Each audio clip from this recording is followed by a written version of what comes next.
こんにちは、月島です。今回はベビーフェイスプロについて見ていきたいと思います。私が持っているのは FS のついていない一つ前のモデルです。確かこの機種を購入して半年ぐらい経った頃にベビーフェイスプロ FS という新しいモデルが発売されてショックを受けた思い出があります。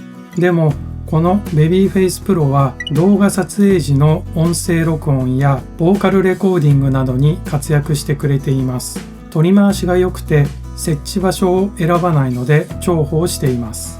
今回の動画は4つの項目です。パッケージと付属品の確認、外観のチェック、本体のボタンの使い方と設定変更方法、最後にまとめと次回予告です。それではパッケージと付属品をチェックしていきたいと思います。パッケージです。正面には特徴が記載されています。横に内容物とシステム動作環境が記載されています。裏面には特徴が記載されています。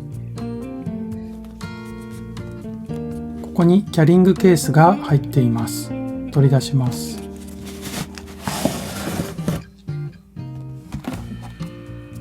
本体はこの黒いキャリングケースに入っていました。持ち運びも想定されているのだと思います。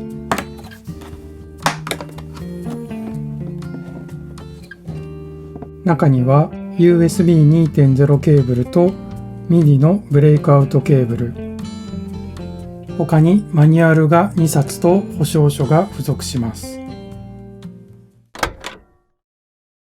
ベビーフェイスプロの外観のチェックをしていきたいと思います。本体正面、エンコーダーとボタンが6個あります。これらでトータルミックス FX のある程度の操作ができます。使い方はまた後で見ていきます。ここにはフェーダーが4本と LED ライトが搭載されています。本体のボタンで操作するときにここのライトが必要になります。本体上面にはマイクなどをレコーディングする端子のアナログインプット1、2とモニタースピーカー用端子が XLR で装備されています。これらはアナログアウトプット1、2です。トータルミックス FX で見ると1、2の入力です。アウトプットは AN1、2です。右側面、ヘッドホン端子が2つとエレキギターやベースなどを接続できる入力端子が2つあります。トータルミックス FX で見ると3と4の入力です。左側面、USB 端子とアダプター用の端子。基本的にパソコンとつなぐときは USB バスパワーで動作しますが iPad などに接続するときは外部電源が必要になります。右端子とオプティカル入力と出力端子があります。サイズと重さ、縦約 181mm、横約 108mm、高さ約 35mm、重さは 680g です。このサイズからするとずっしり重いといった印象です。トータルミックス FX の基本的な見方と使い方は前回の動画で説明していますので、よくわからないという方は前回の動画をご覧ください。ここではベビーフェイスプロ本体にあるボタンの役割とトータルミックス FX の動きを見ていきたいと思います。1、アウトボタン。まず本体の右にあるアウトというボタンを見ていきます。そして本体のホーンズというところに LED が点灯しています。この状態でエンコーダーを回すとヘッドホンのボリュームを操作できます。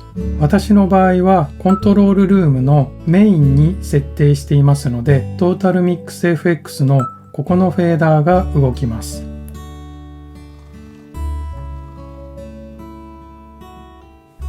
アウトのボタンを押してチャンネル1、2に合わせるとアナログ出力1、2のフェーダーが動きます。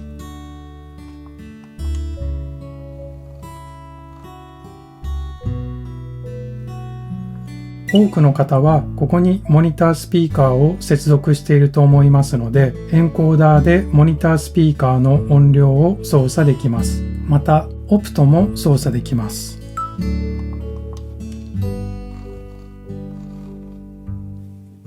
2、インボタン。インボタンを押すと、左側のインプットのチャンネルを3つ選択することができます。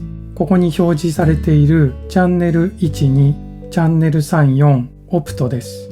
これはトータルミックス FX で見るとこれらの入力チャンネルです。ここでコントロールできるのは各チャンネルの入力ゲインです。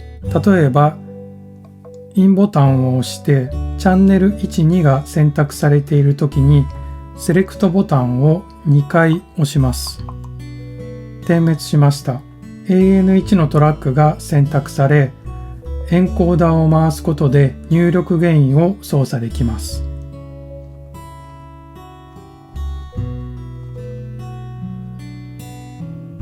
もう一度セレクトボタンを押すと AN2 の入力ゲインを操作できます。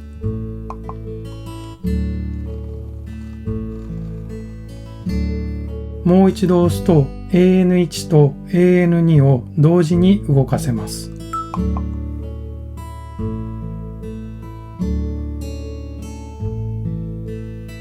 これらの操作をチャンネル1、2、チャンネル3、4、オプトでできます。3、ミックス B。次はミックス B ボタンを見ていきます。このボタンを押してエンコーダーを回すことでハードウェアインプットのモニター音量を調節できます。例えば AN1 にマイクを接続した場合、このフェーダーが一番下にあると入ってきた音をモニターできません。レコーディング時などは0デシベルにするのですが、少し小さくしたりとか本体のエンコーダーで操作することができます。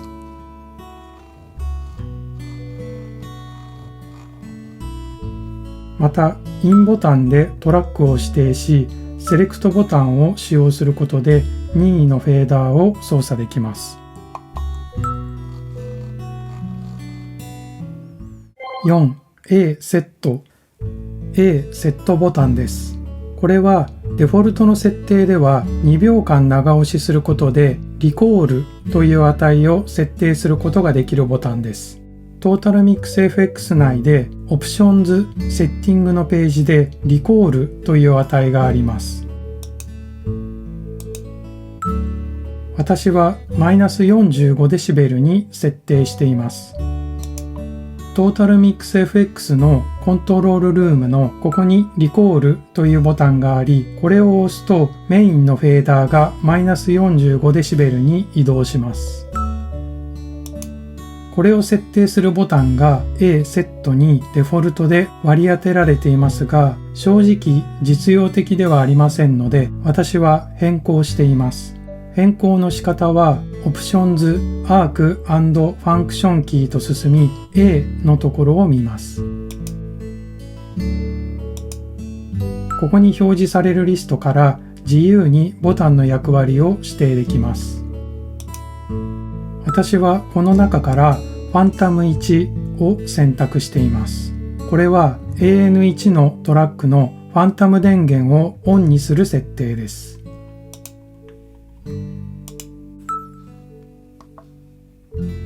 AN1 にコンデンサーマイクをつなぐことが多いので、こうしておくとここのボタンでオンとオフが操作できます。5. ディムボタンです。これもコントロールルームのここにあるボタンであり、先ほどと同じでオプションズ、セッティングのページで設定できます。デフォルトはマイナス20デシベルだったと思うのですが、私は最小のマイナス65デシベルにしています。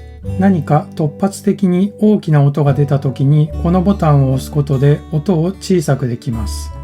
ただ、私はここのボタンの設定も変更しています。大音量を警戒してディムをマイナス65デシベルにしていますが、これだとメインのトラックにしか有効ではありません。トータルミックス FX にはグローバルミュートという機能があり、指定したトラックをすべてミュート状態にすることができます。万が一の時にこのボタンを押せばすべての音をミュートできますので、私はこの設定にしています。やり方は、設定したいトラックのミュートボタンを一度クリックして薄い青で点灯した状態にしておきます。現在はすべてのトラックがミュートに設定されています。一度解除してみます。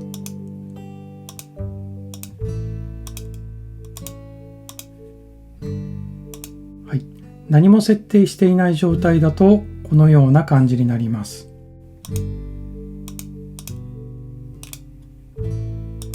例えば、ハードウェアインプッツのすべてのトラックだけ適用したい場合はこのような状態にします。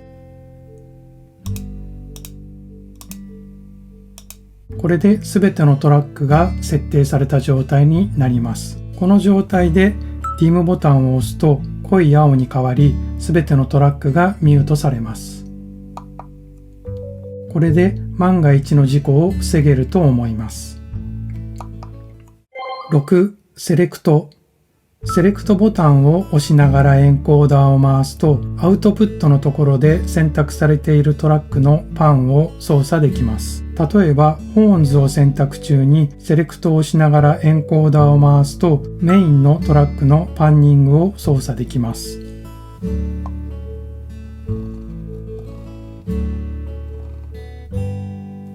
これもそんなに実用的ではないかなと思うのですが、セレクトボタンの機能は変更できないようです。以上が各ボタンの使い方です。